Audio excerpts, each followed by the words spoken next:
Hey, you guys, and welcome to my channel. Let's talk about it. Capricorn in the second house. Oh my goodness. You need a hug.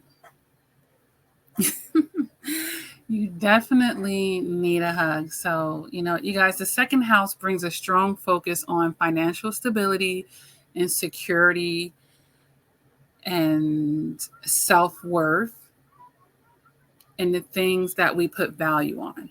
So, with Saturn here, Saturn I'm trying to find my words carefully here. Saturn has the reputation, I'm going to say it that way. Saturn has the reputation to restrict wherever it touches. Jupiter expands, Saturn restricts. So with Saturn, which is what Capricorn is ruled by, in your second house, you could definitely feel some restrictions and limitations, period. Okay. Especially earlier in life. All right. And some people may be like, look, I'm in my 40s and I'm in my 50s and I still feel the restriction. So let's get to the bottom of that. The whole thing is, and we see the question in the topic of the video, are you allowed to get to the top? Because Capricorn is represented by the goat, which works diligently to climb the mountain to get to the top. But can you do that with Saturn here? You can. You guys, but it's not going to be easy. And Saturn will be very strict with you. All right. It's not going to just let you do it any way that you want. You're going to have to really dot all your I's and cross your T's if you want to make it to the top. So are you allowed to? Yes. But so long as you respect all the checks and balances and you follow all the rules pretty much, like, yeah. Yeah. And then if you have other things in your chart that make you excessive or that can make you more irresponsible, then this is going to feel even harsher to you. Saturn is not going to let you do anything anyway. They are going to hold you accountable. So you are the person that really needs to follow them checks and balances, like Dave Ramsey, for instance. Like you're going to have to be that person and be real strict with yourself, or else when you don't, you're going to find yourself in situations and it's going to feel like it's hitting you twice as hard as somebody else that doesn't have Saturn in the second house.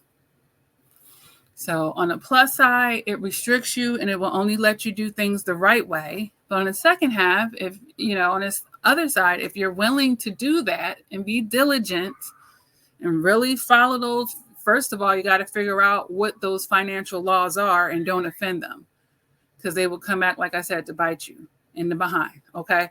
So once you figure out what that is, and you know that you are a person that cannot get away with being reckless with your finances, for instance, then you have to follow the rules no matter what. Even once you see that it's working for you and you're very comfortable in life and this and that, continue to always still follow the rules no matter what, because Saturn is always watching you in this house. Okay, it's not transiting your house, it is sitting there for your whole life. So you can't get away with it.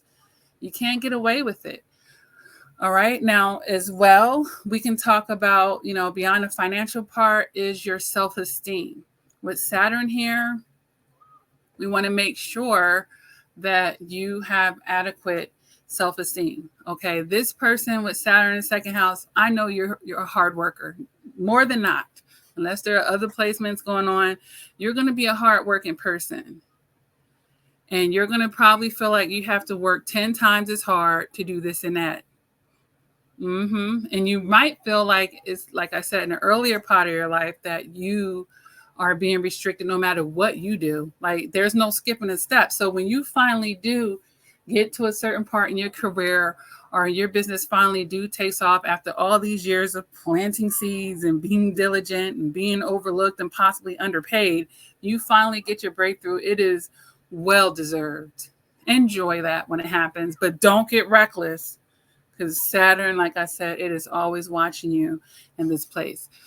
You might find with Saturn in the second house or Capricorn here that You like people with Capricorn energy. You respect them. You find value in people who carry Capricorn energy more than not. You can respect their methodicalness, their diligentness, their success. You respect people who have worked hard, and you understand the practicality of things and getting the A to B to get to C. You respect all of that. So your approach to money, you guys, and your self-esteem needs to be grounded, and it needs to be practical. Does that mean that you can't excel in something creative, but have a practical plan about how you're going to go through with that, and just be diligent and understand that Saturn may make you have to work harder for a longer time to get these things done?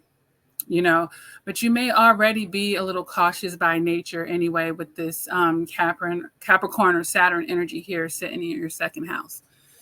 You might even be a penny pincher, or someone that could hold on to your money. You might be a person that like antiques, as a matter of fact, because you're valuing the stuff in your second house is the stuff that you're valuing. And Capricorn kind of oversees old things, but vintage things can be very nice and actually very expensive, and collectibles, so it covers all of that type of stuff. Yeah, I'm trying to think if there's anything else that I would want to say here with Capricorn being in your second house. Anything else? No, that's pretty much what I have right here. On a personal note here with this placement, learn how to be happy no matter where you are. All right. That's what I'm going to say. Because with Saturn making you work so hard, or maybe restricting you, or making you feel like you can't, you came this close and you just can't touch it, and you just can't get there. It's just taking too damn long.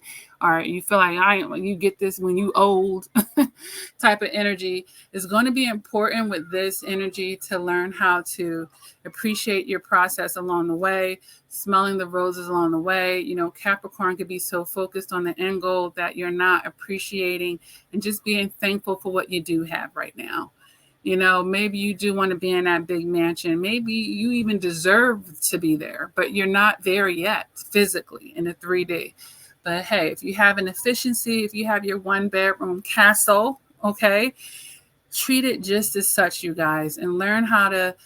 It's not a thing about being complacent, but it's just a way to guard yourself from the massive amount of frustrations that Saturn can make you feel with such a placement, and with all these delays that you might feel, or not even feel, but you are actually experiencing.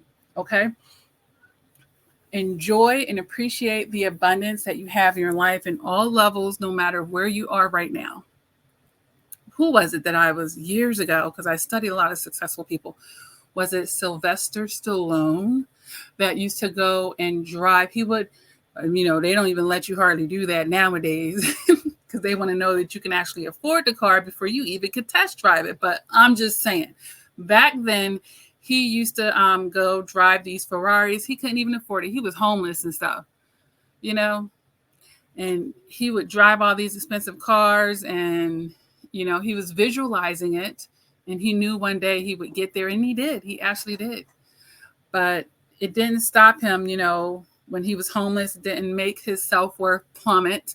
So I don't want you to feel like, hey, if I lost my job, or if I'm not where I think I should be right now, if I haven't met the goals that might actually take you longer to reach. All your friends bought a house and you haven't been able to buy a house yet. And especially in the housing market and the way things have been in the last years, honey, look, you don't be hard on yourself when you know that you have done your best, Capricorn, in the second house placement. Okay. Just appreciate, and look, if anything, I know you know how to make 15 cents feel like $1. Okay. You know how to pull things together in the most luxurious way, even on a budget, honey. You know how to make the best and stretch it and all that good stuff. If you don't, this placement is going to teach you how. And then even when you can afford to luxuriate like that, you might even still, shop the way you used to shop. And that's okay. It's okay. With this type of placement, it is more than okay and actually suggested. So, yeah. So you're going to be okay, Capricorn in the second house. Make sure you ain't, all the depression, because Capricorn does represent, depression on the dark side. So mind your mental health and don't tie your worth to your bank account and to, other people trying to size you up and see how much they should respect you based off of your title. They don't know the future, because you're the one, chances are, you're the one that's going to end up on the top, baby. It just may not be right away, but your turn around the wheel is going to come. And when it does, you will be so graceful with it, and you will be the most practical and balanced person, and you'll be the one that will be able to keep it. Okay. So you're going to be okay. All right. You're going to be okay. You know how to grin and bear. You just tap in. It's already in there in you, and you're going to be all right. And I will see you in the next video. Take care.